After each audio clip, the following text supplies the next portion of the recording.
like Gorman before. If you haven't, please make sure you take an opportunity to introduce yourself and please ask questions.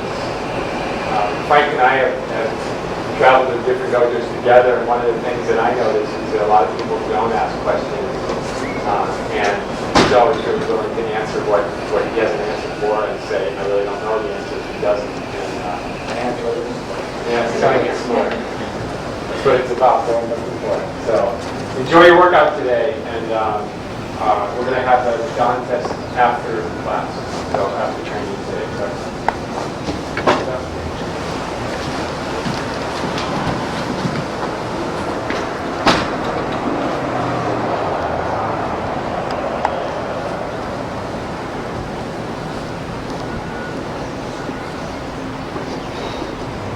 So.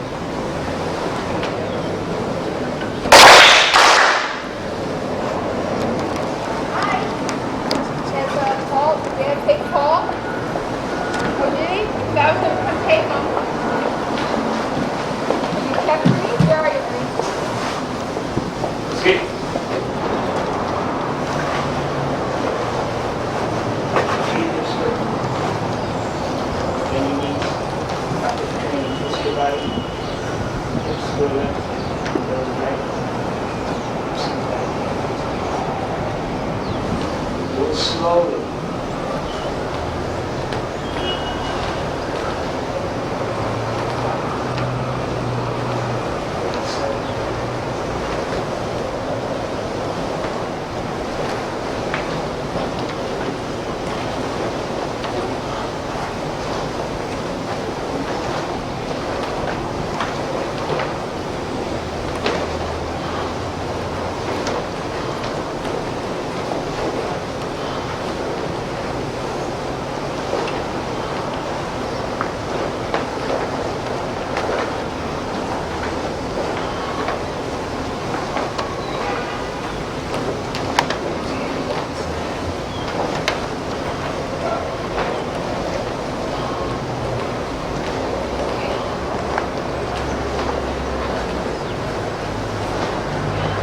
Okay, let me give you an analogy. We've all snapped the towel, right? First thing you do is twist the towel up and get a little tension so it doesn't unravel. And you take your wrist, you cock your wrist, and you snap your wrist.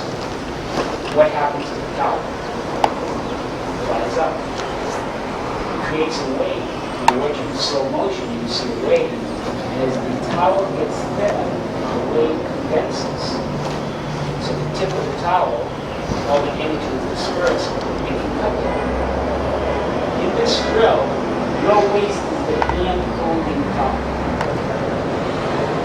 Your arm is the shaft of the towel.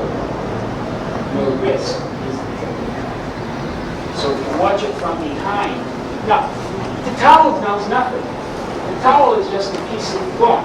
It has no energy, it has nothing. It's inanimate. But energy is being transferred to the towel. So you're doing the same thing. If you watch my hips start first. I'm not doing anything yet. I'm not doing this. I'm creating tension. I'm snapping my hips. My hand goes up. And that's the drill. Teach you that you don't need to generate all power from your arm muscle. So the idea is to get your hips first, then your knees, make sure your feet are square. Put your arm in front.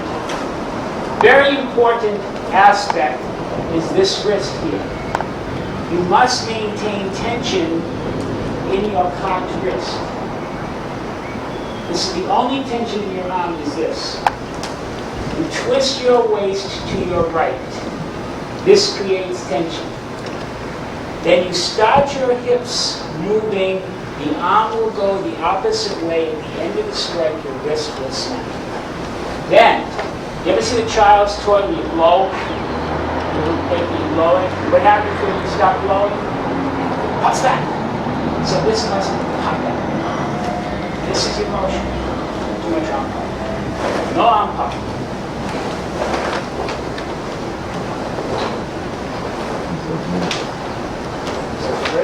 twist here. Now, then go here.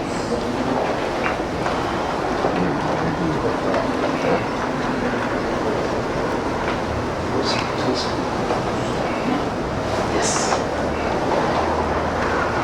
This is reduction. Now you must be free to move. You hold on tight. Twist, twist quick. Yes. Very natural. Very natural. Good.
I'm moving your hips. Your arms are going like this. Same thing. Yes, start, twist to the right, hand to the left.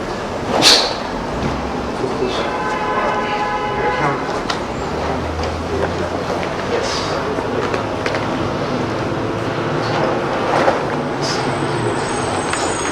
When you time it, so that you keep your attention there. So start moving your hips.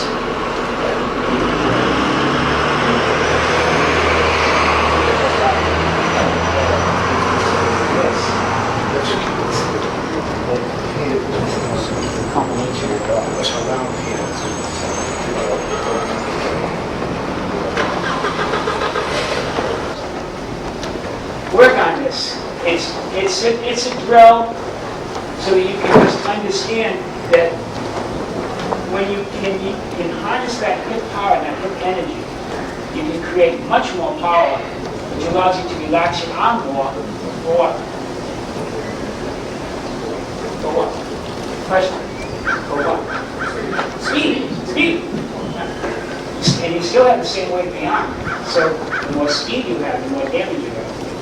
Give me a breath. Right foot in front. Take your stance. Make your stance slightly longer than that, than normal perfect sign length, and slightly shorter. A lot of practice. Take your hand and just twist it outside. Put your right hand to the dead center of your body. Lift up to your arm and then you put your elbow on your wrist. Don't bend your elbow. You'll feel this moment is a very natural reflex. Like when you hit your knee joint, this leg pops out, and you hit this wrist pops out. So don't lift across, lift straight up.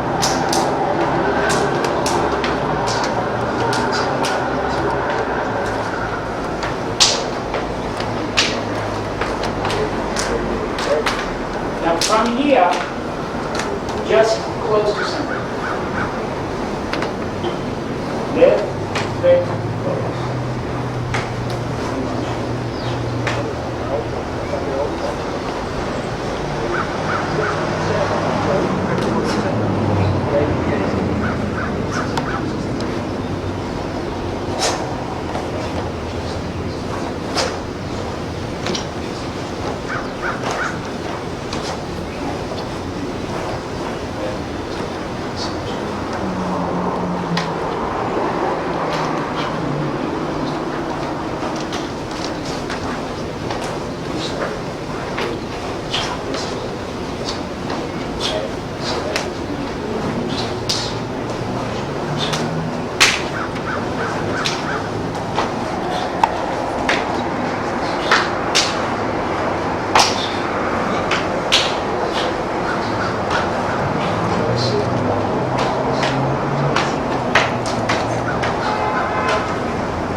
you know it's supposed to work. It just isn't very stiff. And then from here,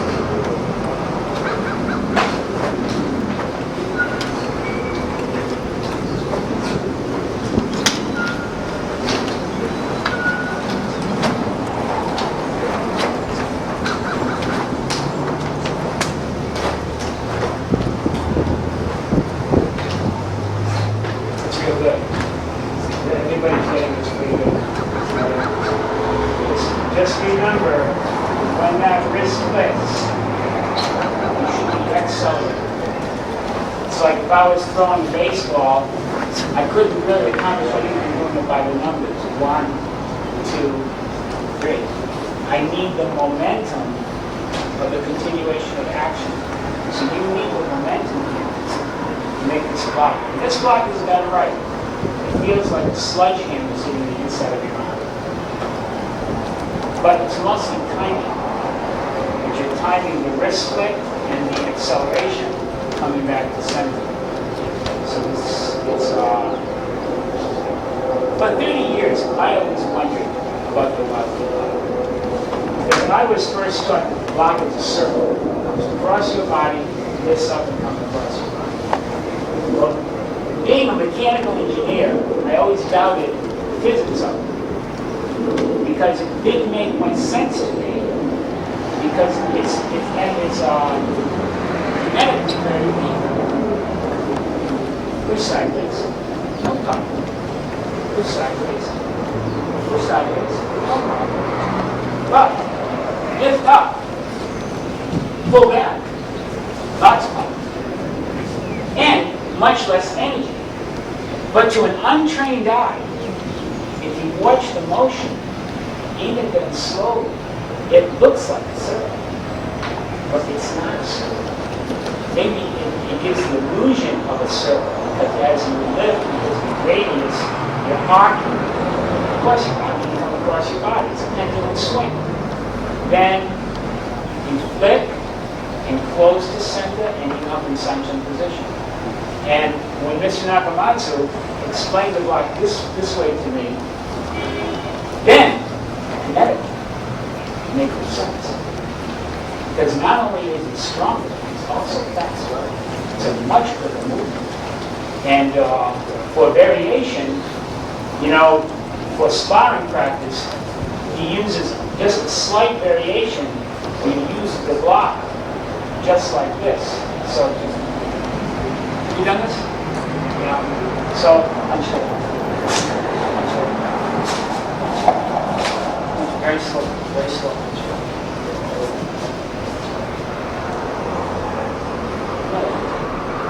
So you can use the same understanding of how to do the block for sparring practice as well as for form practice, and that always makes more sense. Left foot in front. Bench practice. Right down here. Twist your hip to your left. Drag your hip forward.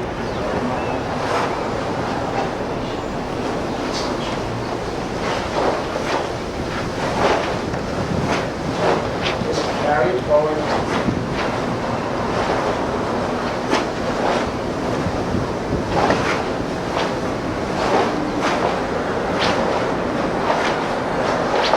At the completion of your half punch form, so your hip is going to start, but your hip is going to continue. So at the end, his mouth is facing this corner. So he's made contact now. Now when he finishes his punch, he's going to center his waist by closing his waist and breathing, and then finishes the contrast vaginal. Just carry it forward.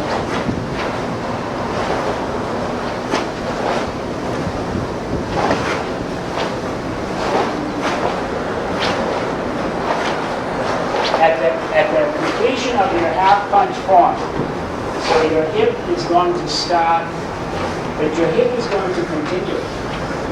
So at the end, his belt is facing this corner. So he's made contact now. Now when he finishes his punch, he's going to center his waist by closing his waist and breathing, and finish his technique. That's the whole contrast vaginal.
Good way to practice your punch form, since this is the root. You're up against the wall.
Okay, you all understand this, right?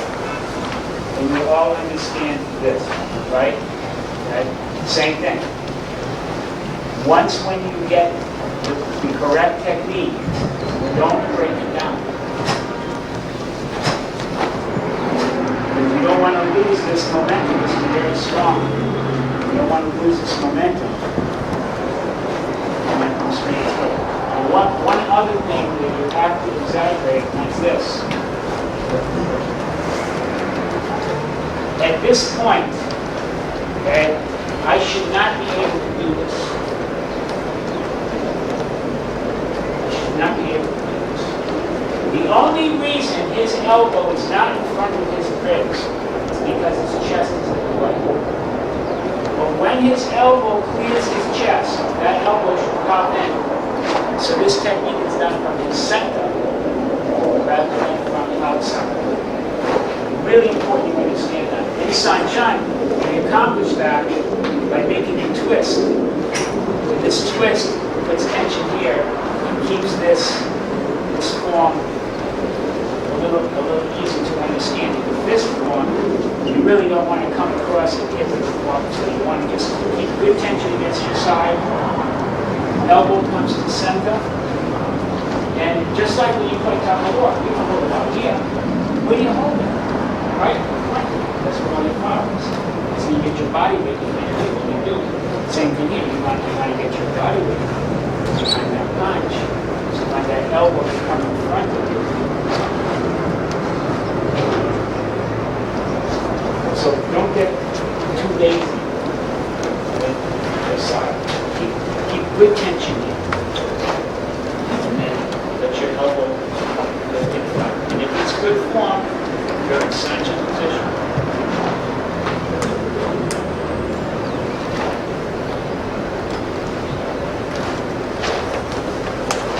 Next, show form. Don't worry about it.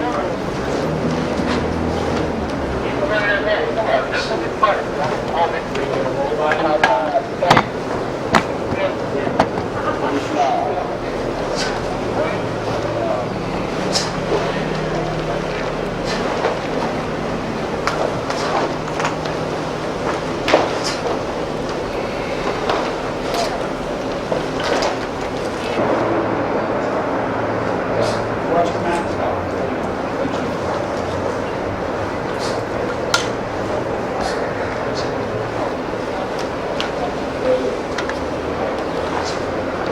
So, if I do my shoulder, turn my back. Where are you from? Okay, it's like that. Oh, the pain, Big. the bearable. Because first I'm going to break. I want to know how to Then cook go too much. shut the straight G. Then again, two motions together. So you move to the direction that you're striking, so that your body weight's turning. Then this must move together. So you have this action. This action.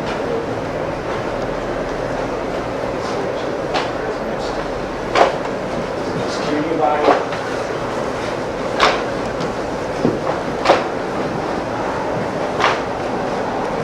Good.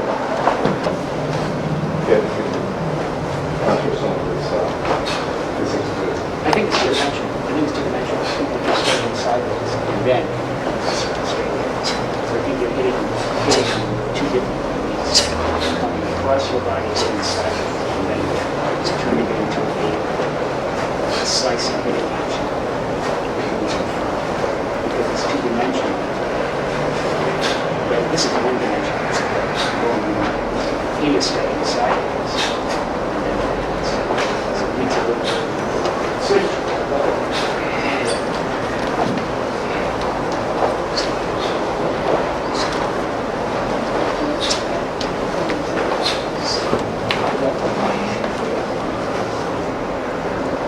Mile marathon. I probably trained 25 miles. So I have no trouble making it 26. I train 26, 25, 24. On the race day, I might not be able to complete it. But if I train 30, 32, 34, then I'm going to have no trouble making it 26. It's just how fast can I do it? So that's an exaggeration. You see exaggeration in all training. Our training is meant to be an exaggeration because under the heat of combat, you don't have time to think about it. But human beings are either one of two things. I tell this to Tony, I think you're either a product or a victim of your habits. Because human beings by nature are creatures of habit. So if you have trained for 100% hip action, when you use this thing under fire, you might have 30 or 40%. But if you train stiff under fire, you have no hip, you might not even have good accurate technique. So the idea is to exaggerate and then let that become a habit and then you remove your hips naturally. You know, this is not muscle, it's very interesting. I asked him last time he was here. Easy. Very loose. very well coordinated. But not, it doesn't look bizarre, it looks natural. And I asked him, I said, what are you doing?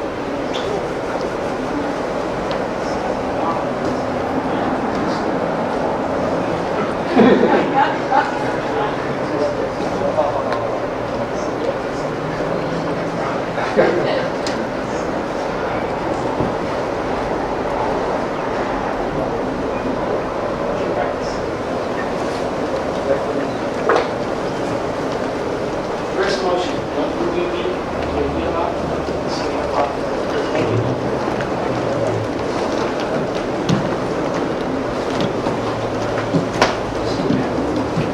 You must be bent. Your legs must come straight. You have trouble shifting your weight, you back up. It should be very natural. Your legs are bent, you shift your weight very natural. It's very important you strengthen this tendon so you can go higher than your knee. No. And keep your foot tucked forward.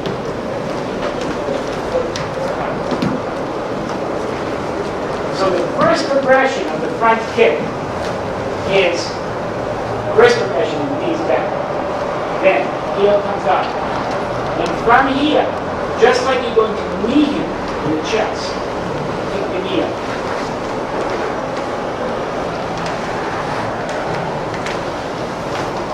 So the knee won't go any higher. Right. So do 1, 2,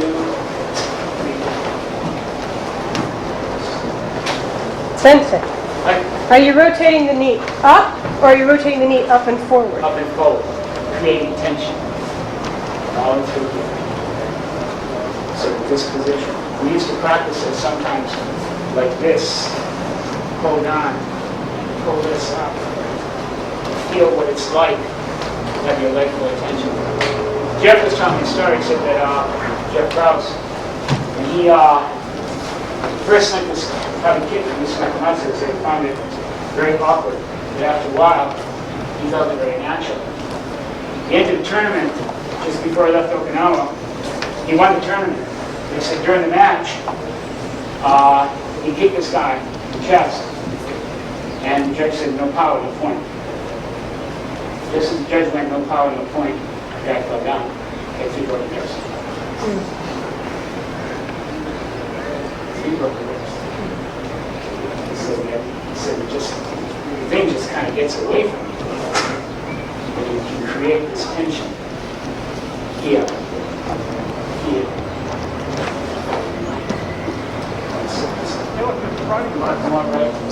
The other thing is make sure when you practice your kicks, when you kick off the back foot, post it in front before you put it down.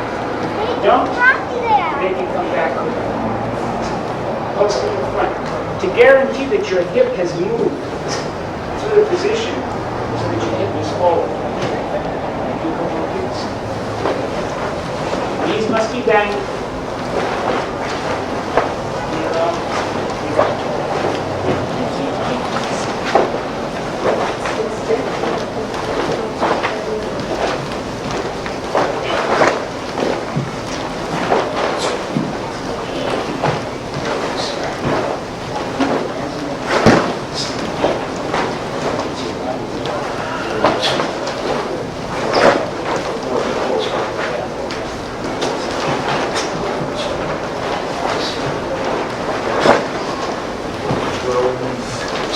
Yes, absolutely.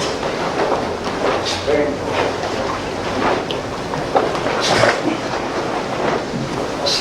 I see guys. Like this, like this. Knee must be back.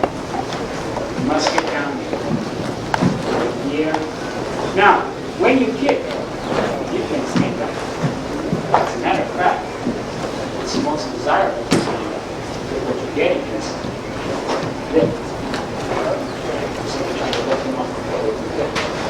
Now combined with the body weight lifting up, at the same time the foot is shooting out, you have a combination of energies, heels and heels. It's more strong.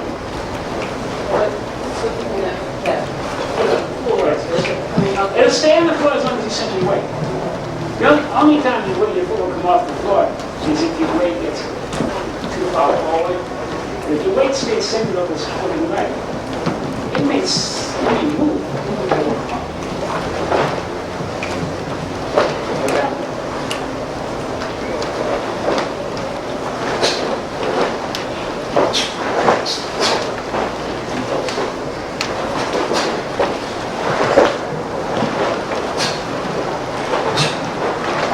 Good.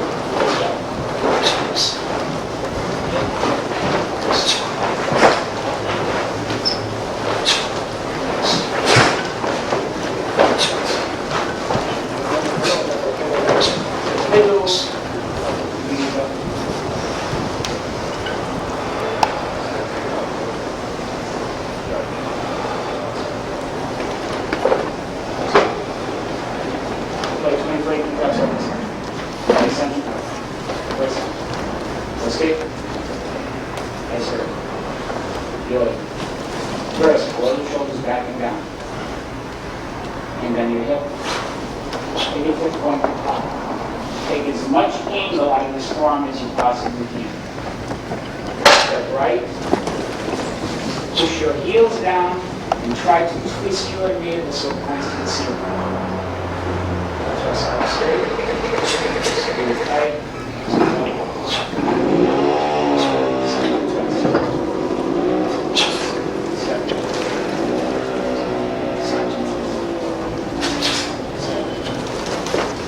Lunge.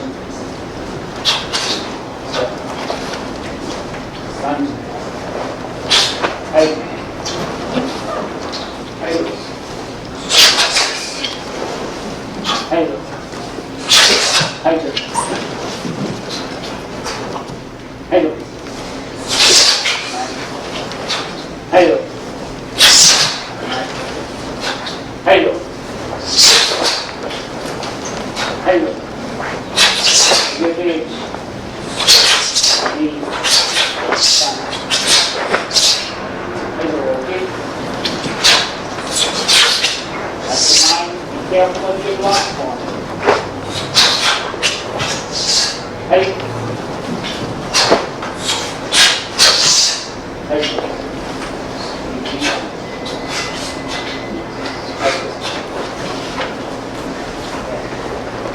Sit down. Some of you I haven't met before, and some of you have read the same story, I'll tell it over again, because I think it's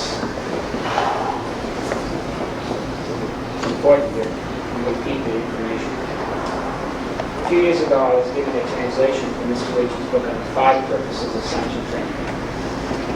You know, we've always been told for many years that Sanchen is the most important thing we do. Sanchen is the secret to the style. Sanchen is this, Sanchen that. But no one ever really told us why. So because. And then some people made up a lot of things about Sanchen that I think are totally wrong. The purpose of Sanchen is to us what the scale is to a musician. It's not the music, but it's the tools of the trade.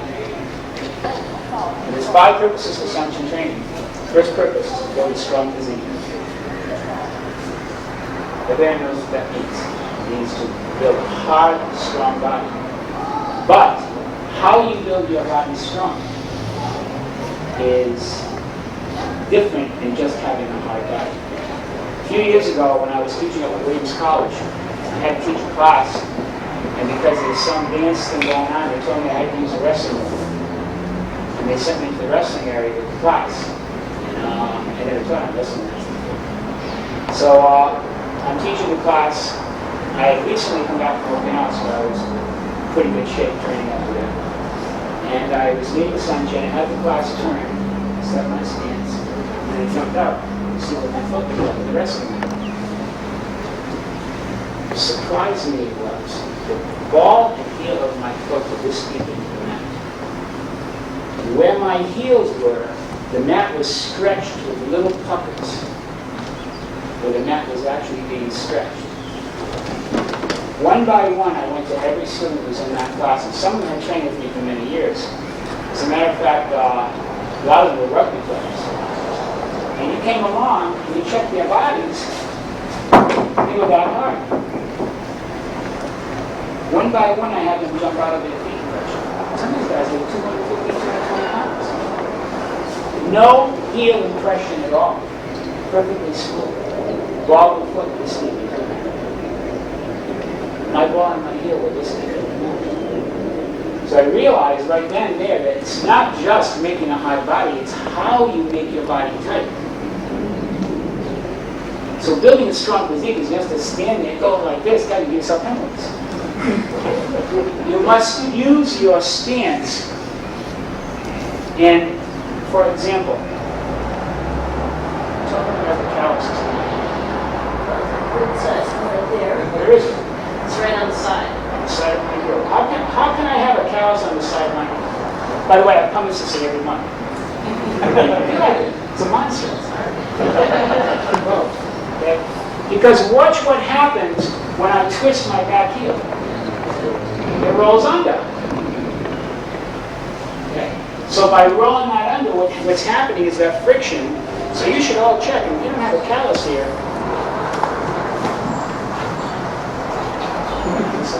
Yeah, but not that. well, it's just because as you get stronger, remember it's building a strong physique. It's building means work in progress. So every time you train, you're continually building a stronger physique. The three focal points of Sanchan are heels. You push your heels down and you dig in. Upper body, you twist your elbows into center, shoulders back.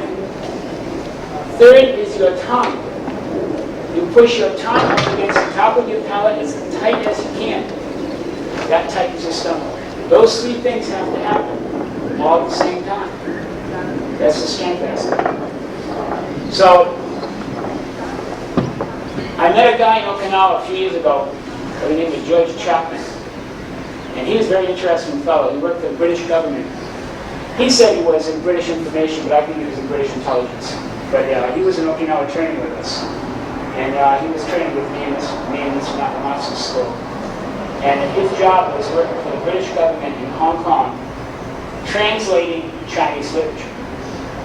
That's all he did. And his hobby, of course, was karate. So anytime anything came across his desk that had anything to do with martial arts or kung fu, he paid special attention to it. He said he came across a very old manuscript several years ago that was out of the Fujian area. And he said that one paragraph said, true kung fu from Fujian has two things in common. It combines the forces of heaven and earth. You pull the earth up and you pull the heaven down. Then your spine gets straight and your chi, your internal chi power is allowed to flow unrestricted through your whole body. So building a strong physique is just standing there squeezing your muscles. It's a strength exercise, it's strength training. And this strength training works because even though you're not lifting weights, it's you're still, Charles Atlas was sued by the York Barbell Company. You ever know that? They said he was a fool. They said he was a fraud because his form of dynamic tension could not build strength. So the York Barbell Company took him to court back in the 50s, and Charles Atlas said, "Never lifted weights in my life," and under the York lawyers, he was quizzed about his training. He said, "No, never lifted weight in my life." So then it was his turn to show his defense, and he took a Manhattan phone director like this, and he tore it in half. And the judge in the case I thought, there's nobody from York Bible. So there is a point to this kind of strength training, and building a strong physique is not limited to just the form. It's also how you tense. Posture must be straight. Pull up from the floor. Pull up. Dig in and pull up. If your legs are straight, you can't pull up. It's still. If your legs are bent, you can push down and pull up at the same time. This muscle here, as Nakamatsu says, this muscle is your speed muscle. When you train, this muscle is where you're going to get your speed. So this aspect of the training, this will only tighten if you pull up from your heel. Second purpose of Sanchan training is consolidate the basic stance. Use that those legs almost as one, so all your power is consolidated. All power must come from your legs, not your upper arms. Third purpose of central training, master the proper breathing method. Remember when I said heels, forearms, and tongue? When you stick your tongue at the top of your palate, you cannot breathe. Do it. Shuts off all the air. You can't inhale, you can't exhale. So pretty soon, if nothing happens, you have the cheek or go down. When you need to breathe, you loosen your tongue for a split second. Air rushes up. You don't make a sound. I go into dojos and sometimes I see this.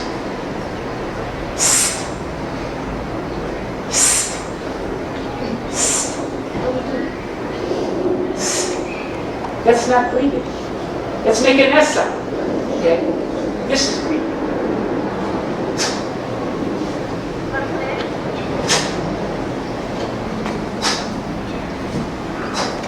Anytime.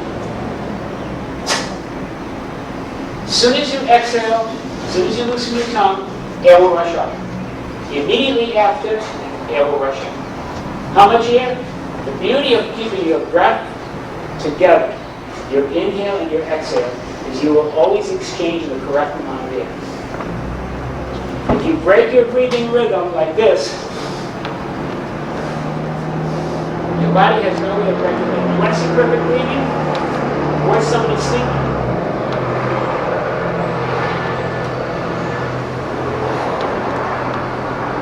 Perfect breathing, natural breathing.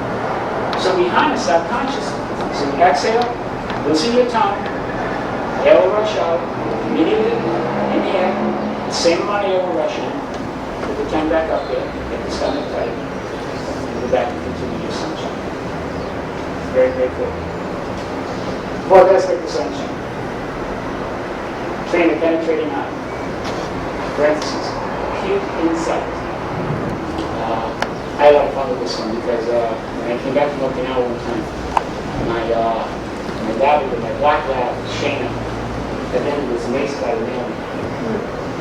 And every time the mailman had a UPS guy would come to the door, she would go crazy. Like, that's just Shayna. So I remember one day I was sitting by my desk, Shayna was lying at my feet, and I heard a little Jeep truck, mail truck, go around the building. And she sat up, her eyes were like this, her ears were like that. Now I understand the training. This is penetrating on me. It's all the senses that you'll do. The feel and sense of awareness. And when you do sunshine, that penetrating eye thing is you open your eyes, because the eyes are the windows of the mind. And then you open your ears, and that has to be trained. It has to be trained. It's not happening without anyone training it. Fifth aspect of sunshine. To foster the spiritual concentration, to care the spiritual life. Probably learn more about that out of karate circles with people like Wayne Dyer, Deepak Chopra, who are somewhat metaphysical but also very real people. And Wayne Dyer, who's a martial artist, talks a lot about the spiritual aspect of something, especially this position. You heard this? He says this is a Tao position, and when you make this position, you're telling everybody that you're working on your higher power. See this hand, the closed hand? That's your ego. Earth, goal, or ego. This is all about me. My house, my car, my karate, my kick, my punch, my money. My, I. This guy here would rather be right than wrong. High power, different. He is all about unselfishness. He would rather be clean than right. You take the ego and you wrap it in the higher power. The higher power is that you're working on. This is work in progress for a lifetime. And understanding the spirituality, and Mr. Malcolm also said the spirituality of arthritis is the most important thing. Yet we work on how to punish, how to trust, how to train the thing. How do you learn how to work on spirituality? What is it? Is it really real? Does it just come by itself? You do enough sanction trust, or enough sanction steps, or enough sanction press? I believe that you actually, your higher self is there all the time, just like the soul. And that this higher power is the most important thing in your training. Because it really opens you up to understand more about not just movements, but about humanity as a whole. Science has done a tremendous amount of things with the mind over the past 50 years. They go to the brain now and they can tell you where the thought is. But you know what they can't tell you? They can't tell you where the thinker is. Because the thinker isn't there. The thinker is something else. It's like if you hear Beethoven on the radio, you take the radio apart and the Beethoven. He's not there. So, I developed a couple of techniques for my own training to make myself more aware of the spirituality of it. One of the things I try to do when I practice sanction by myself is try to watch myself from outside. And that's one technique that's very interesting. But the 5 purposes of sanction, you can see now why it's such a complicated exercise. Mr. Tamiosi told me that when he first trained Sanchen, all he was allowed to do the first 3 months was opening the door. And then the next 3 months, he was allowed to step and thrust. And the next 3 months, he was allowed to turn and step and thrust. And over years and years and years, almost a year and a half, he said, before we learned how to practice the law. And that's how important this is, the foundation of our system. I go into some people do sanction, sometimes I catch a worksheet demonstration on TV, and I see these books are going. The race of that look like a ball of rodeo coming out of the chute. Keep moving. It's too important. If we don't understand this, then we can't spread this to other people. Our art form could be lost in this generation. Think of how scary that would be. That's such a beautiful art form that's endured for hundreds of years, just to be dropped. And just because you're doing the movements, you can race through sanction and do sanction step does not mean you're doing sanction. Those 5 elements have to be there. You're working on building a strong physique, solid stance, mastery of the breathing method, train penetrating on, and take care of that spiritual concentration. Then you have a chance of bringing your martial arts to fruition. One more sanction. Since we have so much to think about it, there'll be no command. I want you to take your time. Work through your sunshine, build a strong physique, set your stance, then breathe method. Take care of the spiritual concentration. Step, press, breathe. Roll.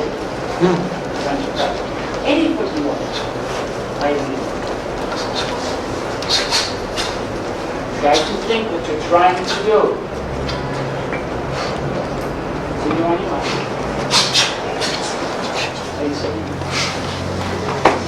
Before we leave sunshine, there's one other thing to remember. I once worked for a guy who was a top executive at IT. He told me, he says, Frank, I want you to write your name. Or my name, or anything, or my name. Do me a favor. Write your name without every other letter.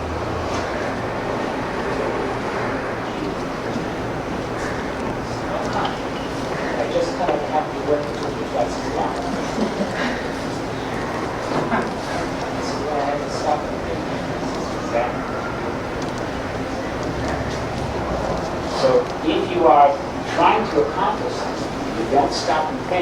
You have to fall back to your old habits. You have to. To make a new habit takes thought. And that thought process is what controls the body movement. It won't happen unless you make it happen.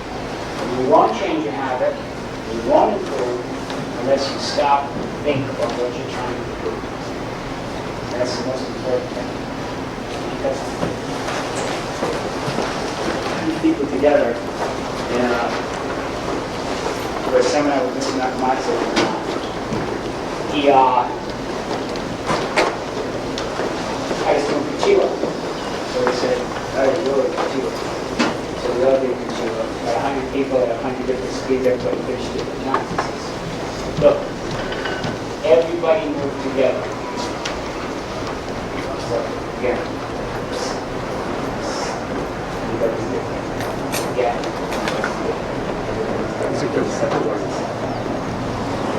Feel your neighbor. Feel his presence. We did it again. Almost minutes. Concentrate. Feel his presence. We did it again.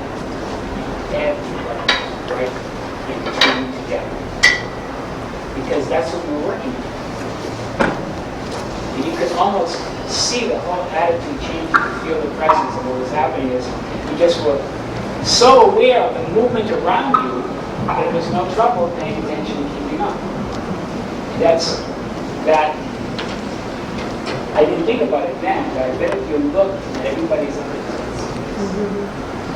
And yes, because he makes a little, it's how you take something and mature it from just words into actual practice.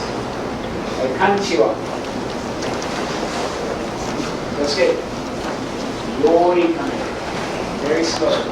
Turn to your left. With your block. Right kanchi. Sanju. Right block. Left. Step straight. Left block. Right.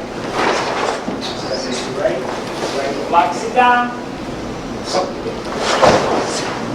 Left block. Sit down. So. You got to just turn. Double forward, first forward. Right, second lower. Right, third time lower. Second right, left block. Is your hip? Step. Hold up. Turn. Left block, sit down. Sliding step. Again.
Now, if my arms were in a cast, from wrist to bicep, I have to have perfect flow. Top is from here. This is the momentum. Top. So don't flatten your arms, because then you break up. Let's flatten them. You want to have this motion.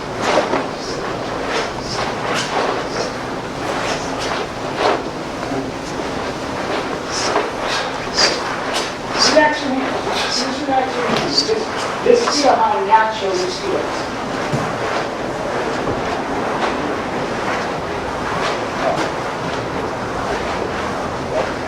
You take it in your hands.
When you get to your wild case,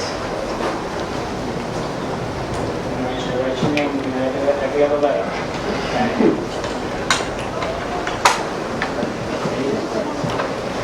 Oi, you up. Hey.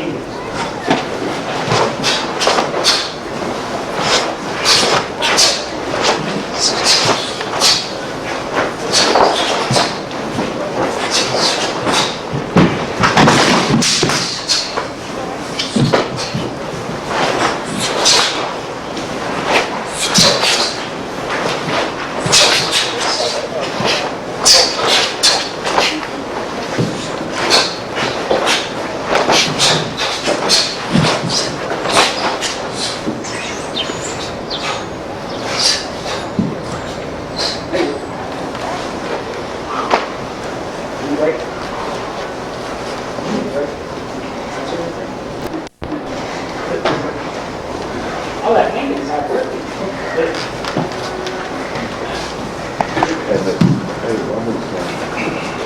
Just so there is no misunderstanding, this is a jab. This is a jab punch. Comes right from here. Not too tight. Keep your arms somewhat loose. So in case something goes wrong, you can block roll, protect yourself. Keep your arms slightly soft, and then you don't have to move it. You just before this finish. Long step, right step. Maybe we'll go to the barbershop again and can buy it. Make sure that left foot is, bring it up to almost underneath the heel. Bend your knees. Long step, right jab. Make sure your hips will turn sideways. This happens naturally. Turn. Ready? On your own.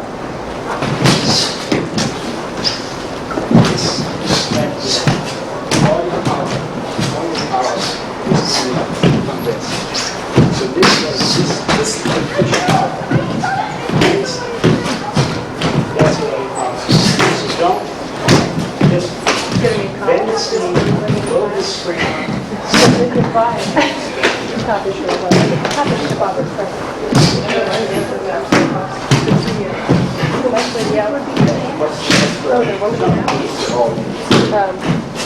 Yeah, you're not using your back. Watch.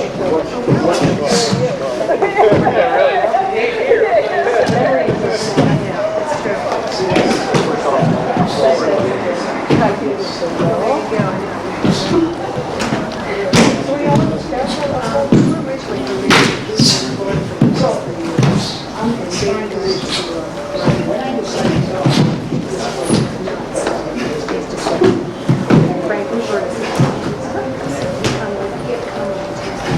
so this is a step. This is a step. No, this is a step. But then, move this. Distracting.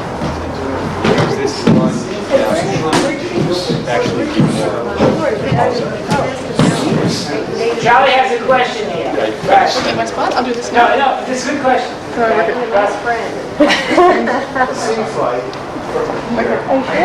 Yeah, go do this something. much about wheelbase. You have Totally to, not to do it. Okay. Totally correct. Once I pull this all the way up, so it's farther than my heel, I've only got like an inch. I don't have any wheelbase to push off without leaning and Now with leaning. your legs that straight. So, Okay, if you bend your knees, and push this heel down to the floor. Okay, so that when you do this, How you zoom? you look, yeah, but it hurts. Oh, there. Okay? Now, this here is a spring. This spring is now cocked to explode. Okay? Now, here's Charlie's point. Okay? In application. Okay? So here I've got good leverage. But look, I can't reach it. Now, I can reach it. Okay? But when I go there, this is a drill. I'm starting with Charlie. Okay? We're moving along. All of a sudden, I see he looks over to see if his girlfriend's watching him. At that point, when he's saying, "Look, honey, I'm going to kick this foot in and go through it." So I'm always getting ready to go. But when I'm going to go, all depends. I might not find an opportunity. When I decide it's time to go, he's not even going to see this happen. This foot's going to kick in, okay, and I'm going to be there when I decide to attack.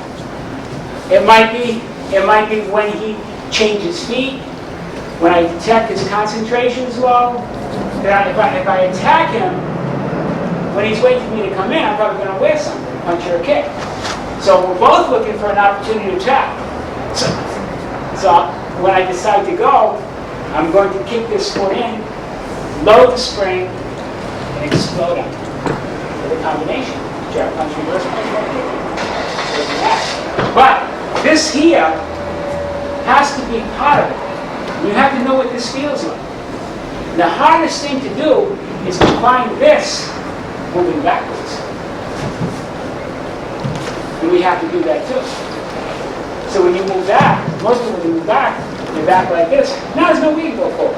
I have a great video of Miami and Higa fighting in the 87 and 88 tournament. And Nobuhito Higa, he teaches this, and he's, 7-time world renowned champion. And him and Miami are fighting in the finals. They're all renowned tournament, I think, in 87.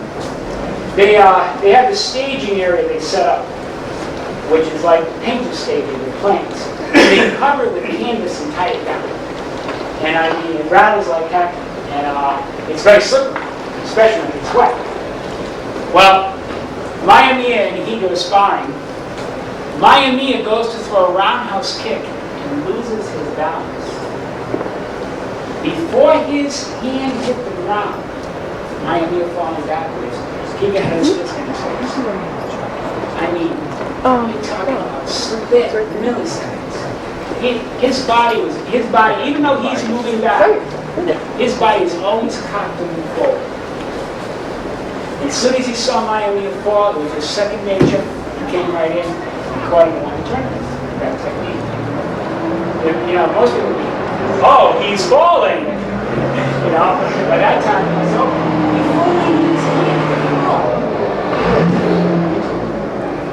Because he understands the importance of setting this foot position, okay, before you move. So this is, again, a training drill. Set, push. And you don't have to punch her. No punch. You don't have to punch her. Not much of me, that's what he says. How come no punching movement? How come? Because this body position is so powerful moving forward, there's just no way you can stop it. So the drill is set, jab punch, get the hips move naturally. Ready? Right foot, long step, jab punch.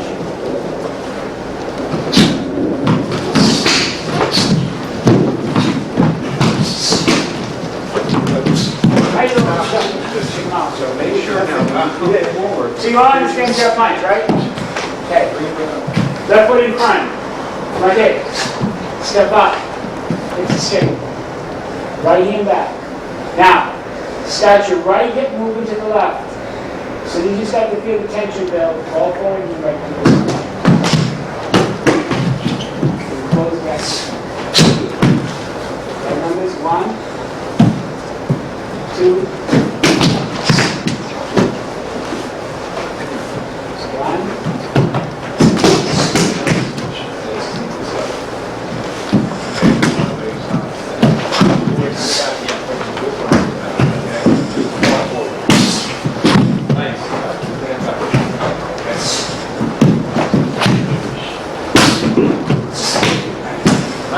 You're not loading the leg, you're not loading that back leg. You don't load that back leg, and your power movement is step. When you load the back leg, the power movement forward, there's going to be a drop. You've got to load this back leg, then really pull. So it's straight back.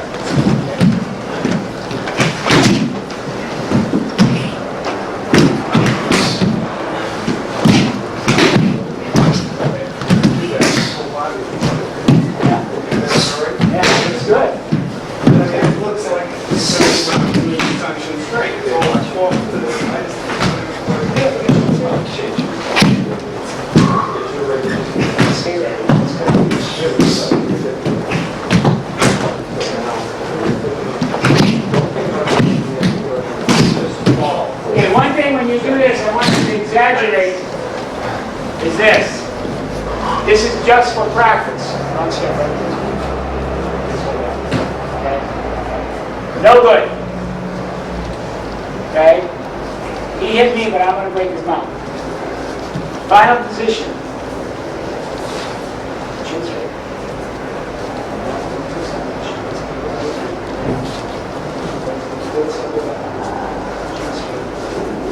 Now good. So train, you know, when we first went to Okinawa back in the 80s, all the Americans all had one thing in common. You know who knows this from? Because Americans cut with their face. Okinawans, they have a shorter reach and never get hit in the face. You know? It's because when they train just like this Sanchan. They keep their head back, their shoulders back, and they get their reach from their hip and their stretch. They don't get their reach from their upper body. So you want to do the same thing. Again, you want to exaggerate.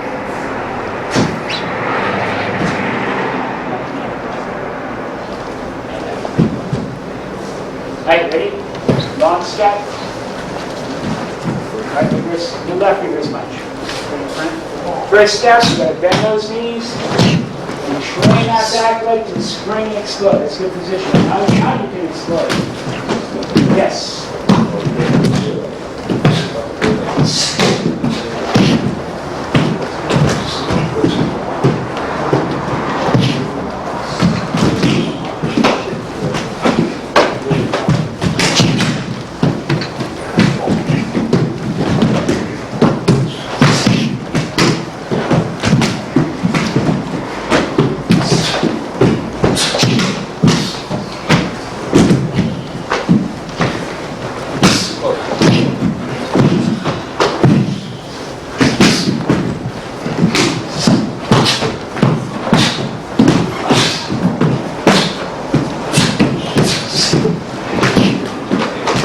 Hey, good job. Pair up and partner at the same height. Better be someone at the same height.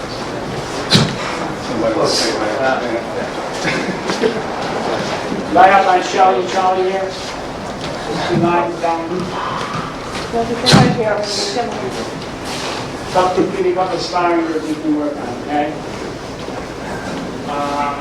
First drill.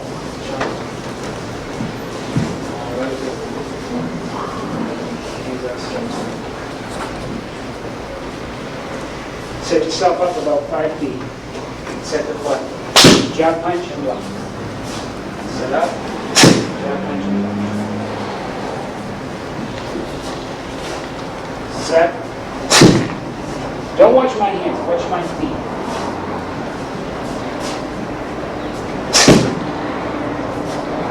So you see, I'm getting all my energy.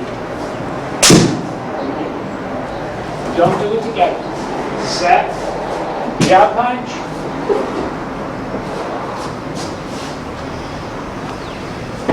Motor. Chin. Look over his shoulder. Tell them where I'm looking.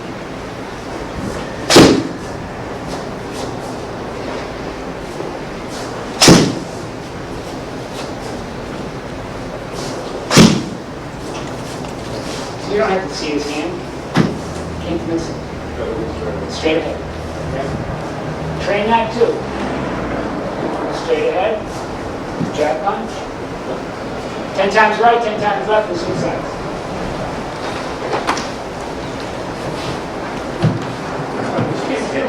Challenge yourself. Get about 5 feet away. Set the back foot. Only one step. Same time. Punch first, then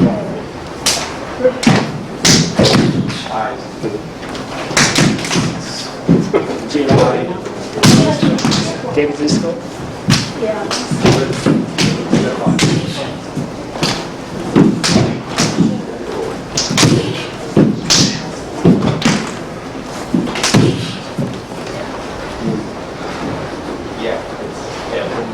It's a different way. One more sparring drill.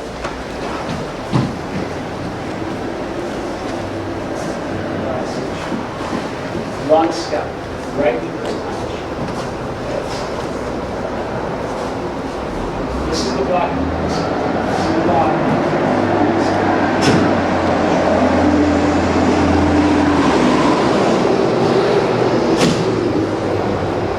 Most people will find themselves like this. And then you're going to have to find this position.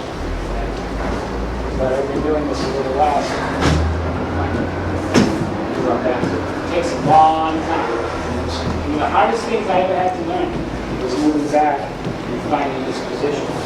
Just so you find it, get your left foot in front, step forward and bend. That's what you want to find moving back. And you can, just for safety purposes, what you can do is use your palm. Just come short. I like this because it forces you to get your hip into it. What's that? Question, I've noticed throughout that you keep your wrist very loose. I don't think that's the end. No, because I'm going to tighten them at the right time. I'm not, they're loose so I can move, but not. The key, the trick is the thumb. Yeah, I'm still too tight. The key is the thumb. Okay? The wrist can be loose, but the thumb must always be strong. When you take your thumb, just his wrist is relatively loose. Take your thumb, pull your thumb back against it. Pull your thumb in. Pull your thumb back against it. It's your wrist. Pull it back. Now his wrist is on. Okay? So just by instantly tightening your thumb, you're going to lock your wrist. Just instantly. So there, Sanchen form locks the wrist. Shoken form, Seiken form, Yukite form, it locks the wrist. A lot of people break their hands and they get hurt when they punch. And this happens. It happens because the thumb is loose, not because the wrist is weak. If the thumb is loose, there's the wrist, but that thumb coming back and pulling tight locks the wrist. You can see that just on yourself. Pull your thumb back, try to bend your own wrist. Locks tight as a drum. It won't give.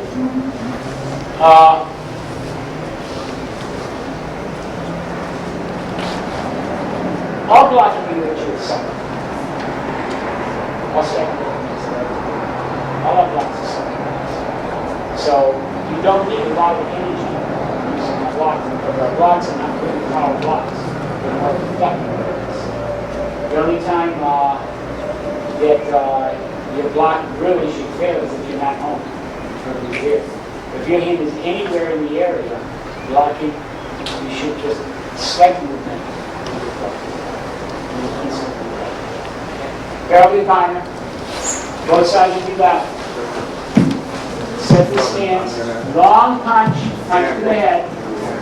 Step back. This is your blocking form. Blockers. This is your blocking form. Just use both hands and just bend the elbow, lift them up and bend the elbow. That's all you have to do. Don't do this. This is enough. And then set your position. And then Attackers punching up the rear of the forward. punch up the middle of your wrist punch. I don't know this way. Not like this. That, yeah, and I'm gonna do that. You gotta sit right into this position, which I didn't do. Then, take it there.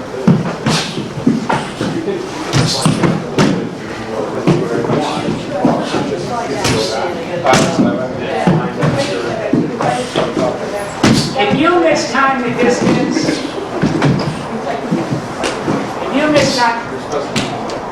one step right, okay? So if you mistime the distance, you find yourself here, just don't do this. Still force yourself to find this. So you find yourself right here, just always be pushing and striking with a step. Just don't do it from a stationary position, okay? Right? But force yourself to move back so you can get used to moving back and finding that point. Okay, wait till we get out of here. Don't worry. Try and change. I'm almost turning too much. And that's moving forward anyway. How you doing, Eric? This is on. Never gonna say something, we'll take a watch.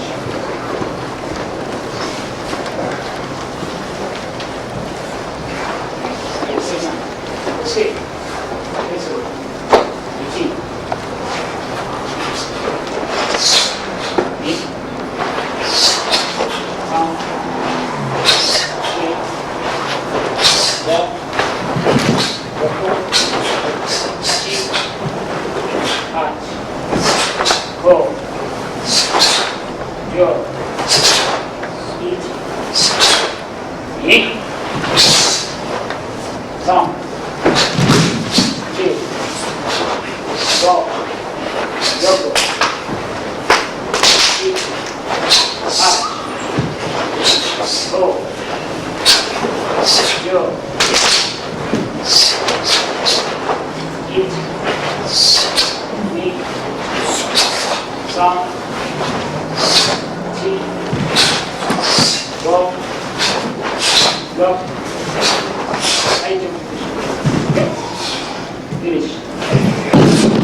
Practice a few of these things in sunshine, get things a little tired, you know, just carry, you say something, and you go. Right? And any questions, you say something. Stay over, back up.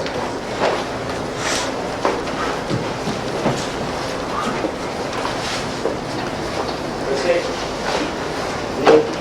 What are you coming in? Right there. Stronger.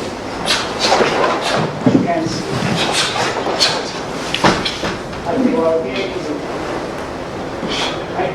As they walk in, Height, they rotate, you do. Height, they rotate, you do. You can see it out here. Height. Take that. Take that. Sound that. Showing it.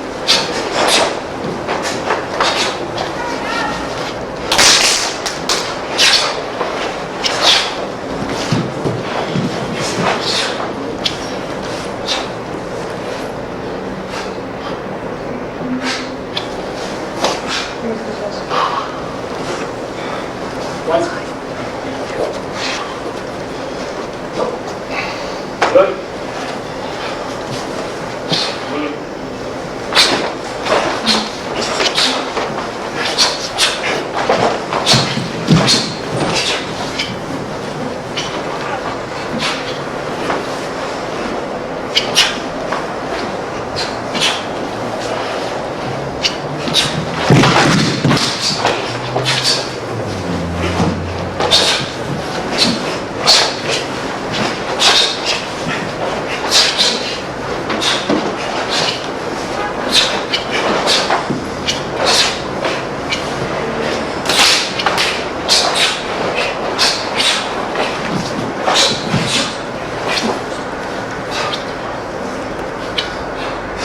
Hold this one second. Right hand center. Left hand center. Just up. Parallel to the same. Concentrate.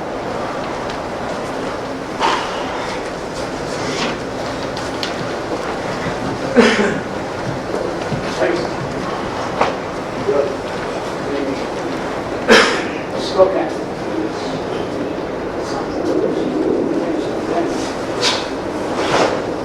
Take too close. Okay, roll. You can see. Choking up the way. Skew. Okay. 1, 2. Good job. Hey. Straight. Lock. Catch. Choking up.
Sunset.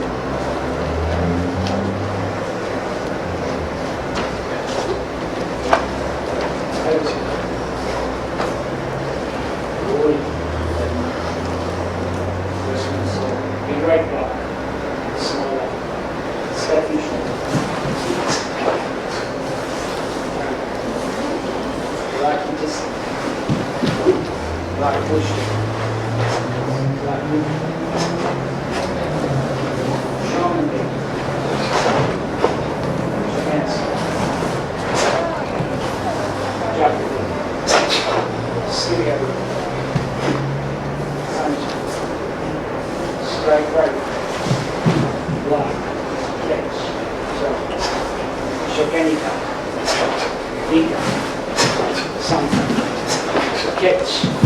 Throw. Elbow strike, we can catch. Elbow strike, catch. Throw. Right? You okay? Okay? You okay? Folks, step and glide on. Action.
Perfect,